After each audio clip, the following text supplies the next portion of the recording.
అందరికీ నమస్కారం అండి. ఆంధ్రప్రదేశ్ ప్రభుత్వం మహిళల సంక్షేమానికి శ్రీశక్తి పథకం కింద ఆర్టీసీ బస్సుల్లో ఉచిత ప్రయాణ సౌకర్యాన్ని అయితే అందిస్తుందని అందరికీ తెలుసు.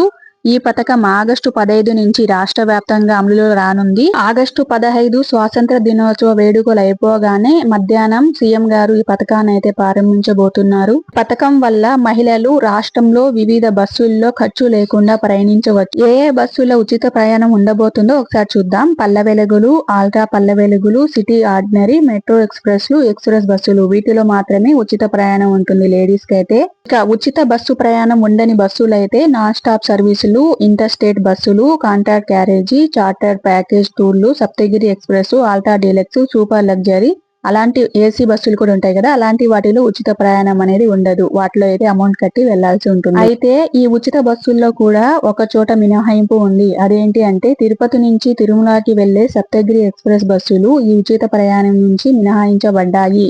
ఈ రూట్ లో ప్రయాణించే మహిళలు ఎవరైనా సరే టికెట్ డబ్బు పెట్టి కొనుక్కోవాల్సి ఉంటుంది. అదే విధంగా తిరుమల, అలాగే శ్రీశైలం, పాడేరు ఘాట్ రోడ్ లో కూడా ఈ ఉచిత బస్సు ప్రయాణం అయితే ఉండదు. ఈ ఉచిత బస్సు ప్రయాణం మహిళలు ఎవరైనా వినియోగించుకోవచ్చు. వయో పరిమితి అంటే ఏజ్ ఇంత ఉండాలి అని రూల్ ఏం లేదనమాట.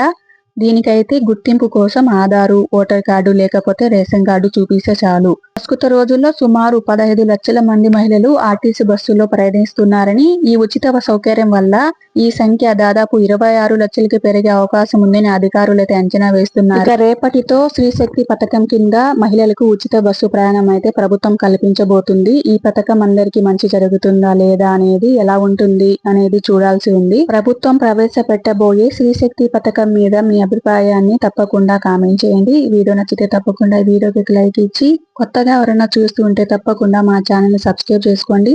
So thank you so much. ఇది ఇవాళ వీడియో.